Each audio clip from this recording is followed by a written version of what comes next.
আসসালামু আলাইকুম প্রিয় শিক্ষার্থীরা, তোমরা কেমন আছো? আজকে নবম দশম শ্রেণী পদার্থবিজ্ঞানের তৃতীয় অধ্যায়ের একটা সৃজনশীল আলোচনা করব। এই প্রশ্নটা অনেক বোর্ড অথবা অনেক স্কুল প্রশ্নে এসেছে, তো প্রশ্ন খুবই গুরুত্বপূর্ণ। চলো আলোচনা করা যাক। আমরা যাব হচ্ছে পদার্থবিজ্ঞানের একটা প্রশ্ন। দেখো, ঢাকা রেসিডেন্সিয়াল মডেল কলেজে এসেছে। সালমান 400 গ্রাম ভরের একটি স্থির ফুটবলের উপর 2 সেকেন্ড যাবত 5 নিউটন বল প্রয়োগ করে। ফুটবলের অবস্থান থেকে 120 মিটার দূরে দাঁড়িয়ে থাকা শাকিলের দিকে ফুটবলটি গড়িয়ে গড়িয়ে যেতে থাকে। মাঠের ঘর্ষণ বলের মান হচ্ছে 1 নিউটন। এখানে 4টা প্রশ্ন আছে, আমরা এগুলা সলিউশন করার চেষ্টা করব। চলো, এখানে আমি সুবিধার জন্য একটা চিত্র আঁকিয়ে রেখেছি যাতে মাঠের দৃশ্যটা দেখানো যায়। যেমন ধরলাম এই পাশে আমাদের ব্ল্যাক পেনটা নিয়ে নিই। ধরলাম এই পাশে বাম পাশে আছে সালমান আর ডান পাশে আছে শাকিল। সালমান কি করেছে? সালমান এবং শাকিলের মধ্যবর্তী দূরত্ব কত? 120 মিটার দূরত্ব আছে। এরা 120 মিটার দূরে দুজন দাঁড়িয়ে আছে। ভালো কথা। এখন একটি স্থির ফুটবল, যেহেতু তার আদি ভেক্টর হচ্ছে 0। আদি ভেক্টর কত? 0। কয় সেকেন্ড পর্যন্ত সে বল প্রয়োগ করেছে? 2 সেকেন্ড পর্যন্ত সে এটার উপরে বল প্রয়োগ করেছে। যতক্ষণ সে এটার উপরে বল প্রয়োগ করেছে ততক্ষণ পর্যন্ত একটা ত্বরণ হয়েছে। 2 সেকেন্ড পর যখন সে বল প্রয়োগ করে ছেড়ে দিছে, এরপরে কিন্তু আর তার ত্বরণ চেঞ্জ হয়ে গেছে। অর্থাৎ পরবর্তীতে যেহেতু মাঠের আবার ঘর্ষণ বল এখানে কাজ করেছে কত? 1 নিউটন। তার মানে এখানে 1 নিউটন করে বল প্রয়োগ বাধা দিচ্ছে তাকে থামানোর জন্য। আচ্ছা, আমরা ঘ নাম্বার প্রশ্নটাই সলিউশন করব। ক খটা তোমরা এটা মুখস্থ করে নিতে পারো, তারপরে বোঝানোর ক্ষেত্রে স্মরণ কাকে বলে, স্মরণের সংজ্ঞা খুবই সহজ। এটা হচ্ছে একটি নির্দিষ্ট দিকে গতিশীল কোন বস্তুর আদি এবং শেষ অবস্থানের মধ্যবর্তী যে দূরত্ব, সেটাকে বলা হয় সরলরৈখিক দূরত্বকে বলা হয় সরণ। আর সময়ের সুষম দ্রুতিতে চলমান বস্তুর বেগ সুষম নাও হতে পারে। অর্থাৎ সুষম দ্রুতিতে চলমান বস্তুর বেগ সুষম হয় না কখন? যখন সেটা বৃত্তাকার পথে ঘুরে। দিক পরিবর্তন করলে সেটা আর সুষম বলা যায় না। এটা তোমরা একটু বুঝে পড়ে নিও। আমি গ নাম্বার এবং ঘ নাম্বার দুইটা প্রশ্নকে আমি সলিউশন করে দিচ্ছি। গ নাম্বার প্রশ্নটা কি বলেছে একটু খেয়াল করো। গ নাম্বার প্রশ্ন হচ্ছে বল প্রয়োগের ফলে 5 সেকেন্ড পর ফুটবলের বেগ কত হয়েছিল। এখানে কিন্তু 2 সেকেন্ড যাবত তার উপরে বল প্রয়োগ হয়েছে, 2 সেকেন্ড পরে কিন্তু তার বল প্রয়োগ বন্ধ হয়ে গেছে। তাহলে 5 সেকেন্ড পর্যন্ত যেহেতু বলেছে সে, 2 সেকেন্ডে আমি আগে বের করব। আচ্ছা, এখানে কি কি দেওয়া আছে দেখো। এখানে দেওয়া আছে বলটির ভর কত, m ইকুয়াল টু দেওয়া আছে হচ্ছে 400 গ্রাম। এই গ্রামকে আমি কেজিতে কনভার্ট করব, তার মানে 1000 দিয়ে ভাগ করলে 0.4 কেজি। ধরতে পারছো? আচ্ছা, তার পরবর্তীতে দেখো বলটির উপরে কতটুকু বল প্রয়োগ করা হয়েছে। প্রযুক্ত বল, বলটির উপর প্রযুক্ত বল প্রয়োগ করা হয়েছে। এটাকে আমরা একটু ছোট করে নেই, দেখতে পারবো। তাহলে এইটা আমরা ধরবো F ইকুয়াল প্রযুক্ত বল যেটা, এটাকে আমরা ধরতে পারি F1। সেটাকে উপর 5 নিউটন বল প্রয়োগ করছে।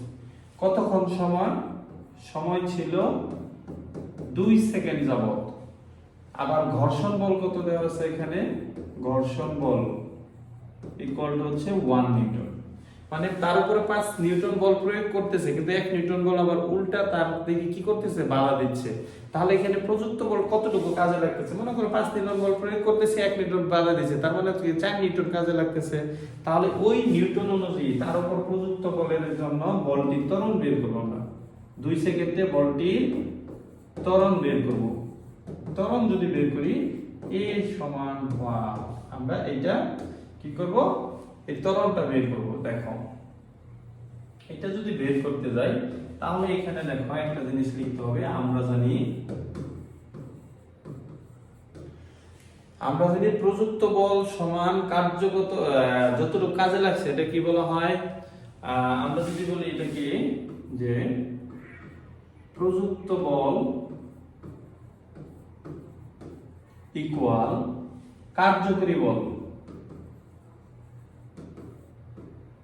বল প্লাস ঘর্ষণ বল, ঘর্ষণ বল অর্থাৎ কোন একটি বস্তুর উপর যতটুকু বল প্রয়োগ করা হয়েছে এটা হচ্ছে প্রয়োগকৃত বল বা প্রযুক্ত বল, আর কার্যকরী বল হচ্ছে যতটুকু কাজে লাগছে আর যতটুকু বাধা দিচ্ছে ঘর্ষণ বল, সেই দুইটার যোগফলের সমান। তাহলে এখানে যদি আমরা প্রয়োগ করি যে প্রযুক্ত বলটাকে আমরা F ধরলাম, আর এখানে আমরা কি ধরেছিলাম একটু দেখি, বলটির প্রযুক্ত বলকে F1 ধরেছিলাম আর এটাকে F1 ধরেছিলাম, কার্যকরী বলটাকে আমরা F ধরলাম প্লাস ঘর্ষণ বলটাকে আমরা Fk ধরি, এটাকে ধরে নেই আমরা Fk, তাহলে ফ্র্যাকশন বুঝলাম। আচ্ছা এখন এই ক্ষেত্রে দেখো ঘর্ষণ বলটা যেহেতু আমরা এই F টা বের করব, তাহলে এটাকে আমরা লিখতে পারি F equal F1 minus Fk, side change করলে এটাই হয়, একটু দেখে নাও। তাহলে দেখো এইখান থেকে আমরা এটা তো F টা হচ্ছে কি, এই F টা হচ্ছে কার্যকরী বল, কার্যকরী বলের আমরা সূত্র জানি m a, এই a ত্বরণটা বের করব আমরা আগে, ইকুয়াল এই F1 টা কি তার প্রযুক্ত বল 5 নিউটন বল প্রয়োগ করা হয়েছিল তার উপরে, আর 1 নিউটন হচ্ছে তার ঘর্ষণ বল। তাহলে এইখান থেকে যদি আমরা যাই এর মানটা বের করে উপরে থাকে 4 ভাগ m এর মানটা কত ছিল, m দিয়ে ভাগ করলে আমরা পেয়ে যাচ্ছি 4 ভাগ m এর মান ছিল 0.4, অর্থাৎ এটা দিয়ে ভাগ করলে আমরা ত্বরণের মান পেয়ে যাচ্ছি 10 মিটার পার সেকেন্ড স্কয়ার। অর্থাৎ একটু খেয়াল করো এটা দেখা যাবে কিনা ছোট করলে, অর্থাৎ ওই বলটার উপরে আমরা যদি এটা চিত্রের মধ্যে চলে যাই, এই যে চিত্রটা দেখো, এই চিত্রের মধ্যে যদি আমরা চলে যাই তাহলে বোঝা যাচ্ছে এই বলটার উপরে 2 সেকেন্ড যাবত যে বল প্রয়োগ করছিল এটার ত্বরণ হয়েছিল কত, 10 মিটার পার সেকেন্ড স্কয়ার। এখন যদি আমরা আরেকটা নতুন পেজে যাই, গিয়ে দেখলাম বলটার উপর 2 সেকেন্ড যাবত যেহেতু প্রযুক্ত ত্বরণ হয়েছিল কত, 10 মিটার পার সেকেন্ড স্কয়ার। তাহলে এখন আমাদের প্রশ্ন চেয়েছে কি 5 সেকেন্ড, তাহলে বাকি রইল আরো কত, 3 সেকেন্ড, কিন্তু 2 সেকেন্ড পরে কিন্তু তার একটা বেগ হয়েছে, সেই বেগটা কত, তাহলে দেখো আমরা জানি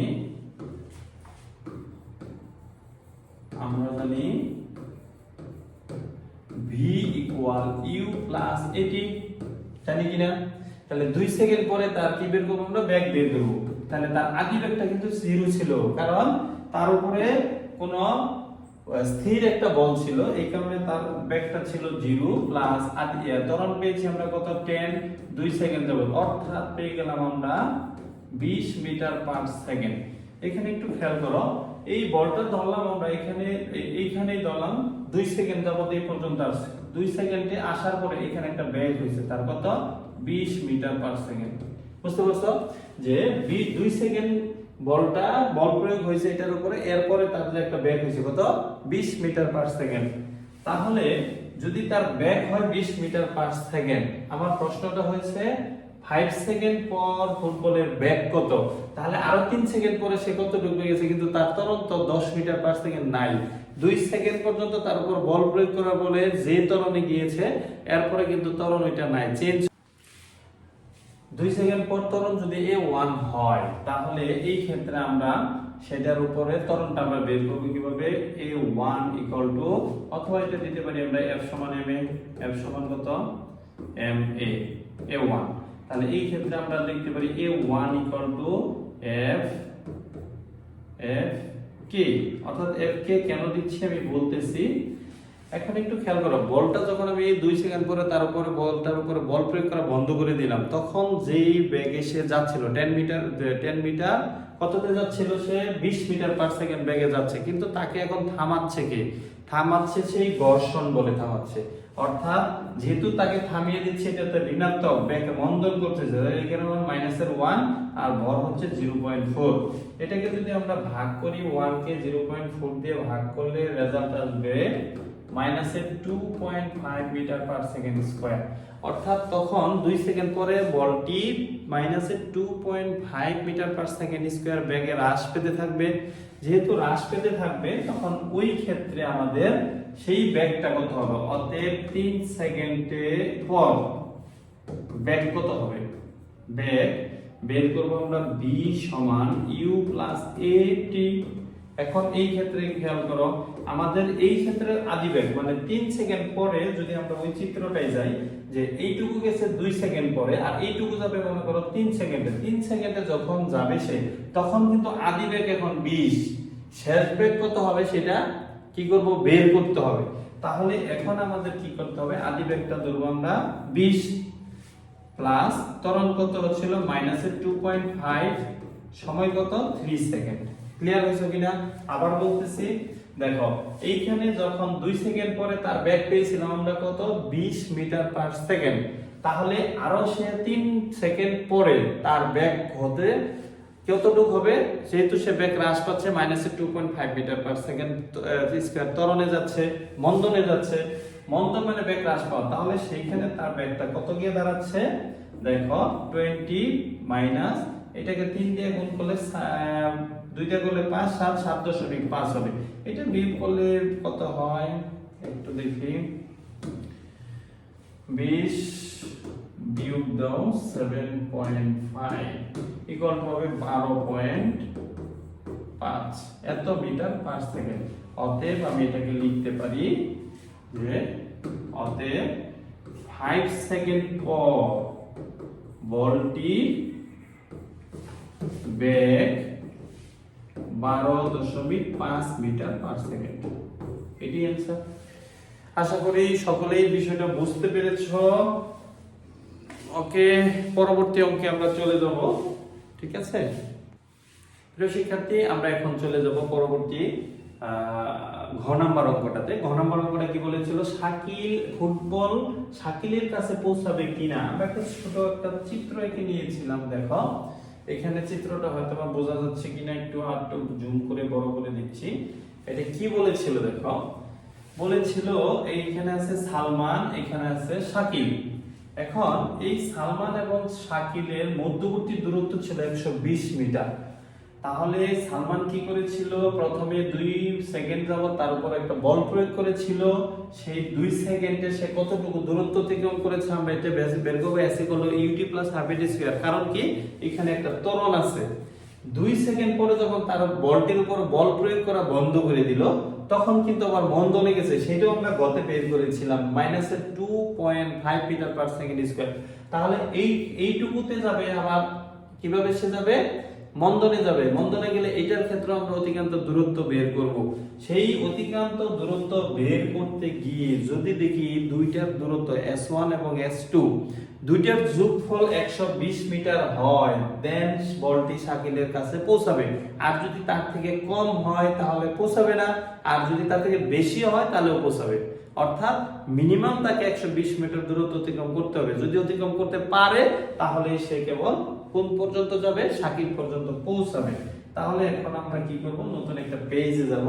পেজে গিয়ে আমরা গ হতে কি পেয়েছিলাম সেটা লিখব। গ নাম্বার প্রশ্নে গ হতে পাই কি পেয়েছিলাম, 2 সেকেন্ড পর ত্বরণ পেয়েছিলাম A1 ধরলাম আমরা। এটা কত পেয়েছিলাম, 10 মিটার পার সেকেন্ড স্কয়ার। গতে পেয়েছিলাম এটা। তাহলে অতএব 2 সেকেন্ডে অতিক্রান্ত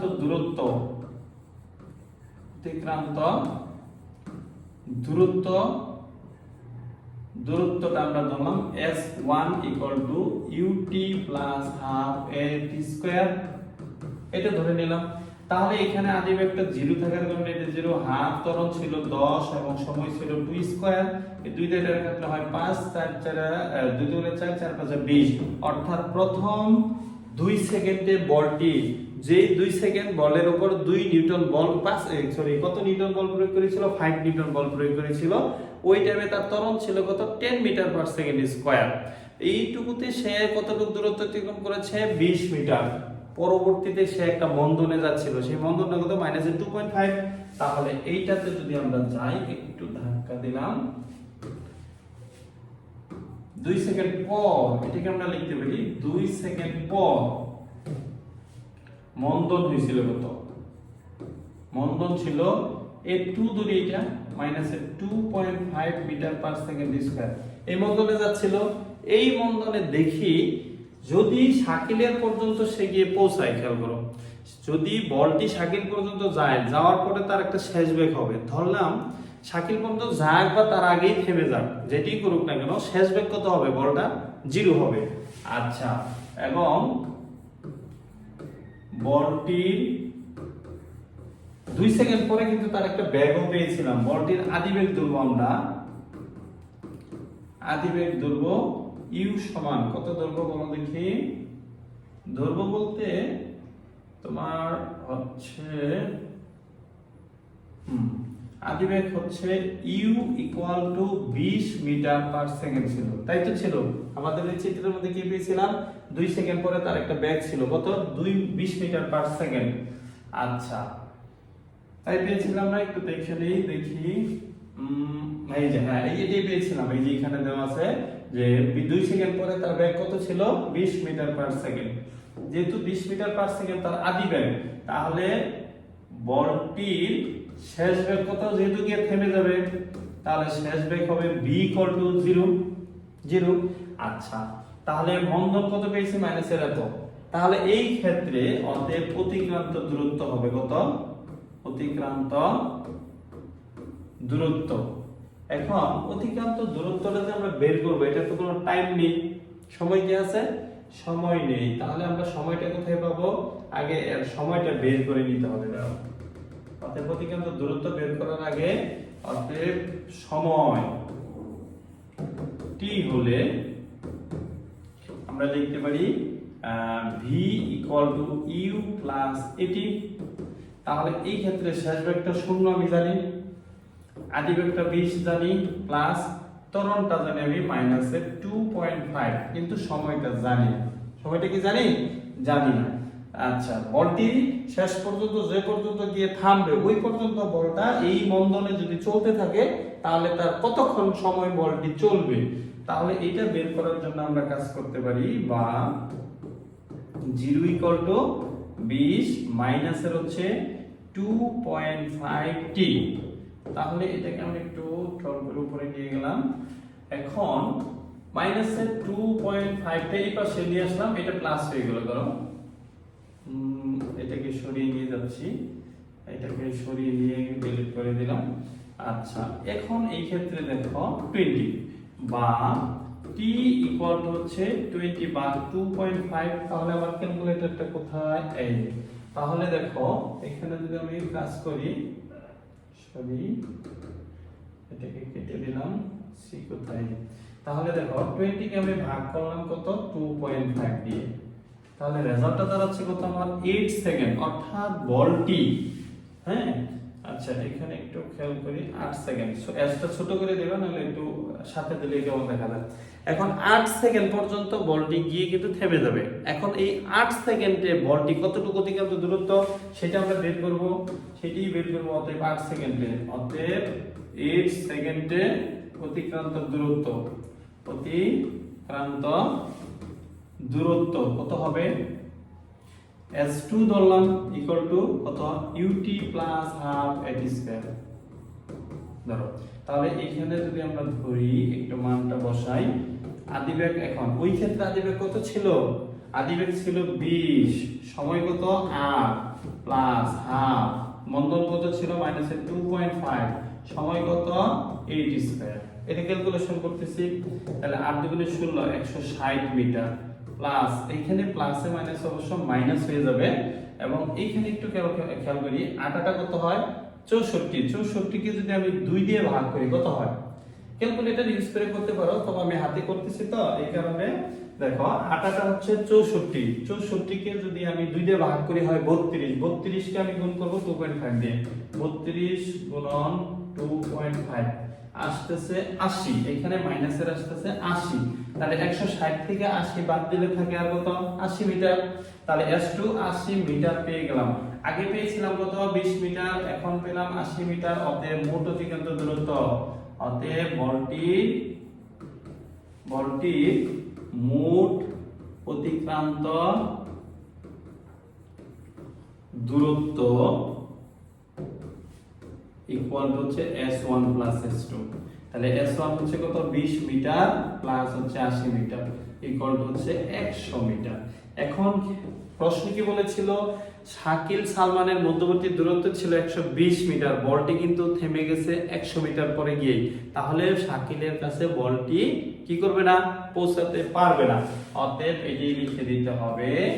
প্রশ্নটা কি বলেছিল আমার, প্রশ্নটা বলেছিল যে ফুটবল শাকিলের কাছে পৌঁছাবে কিনা, অতএব ফুটবল শাকিলের কাছে পৌঁছাবে না, পৌঁছাবে না। আশা করছি প্রিয় শিক্ষার্থীরা ম্যাথটা ভালো করে বুঝতে পেরেছ। তবে এটা একটু বাসায় প্র্যাকটিস করলে হয়তো শিখে ফেলতে পারবে। সকলে ভালো থাকো, আল্লাহ হাফেজ।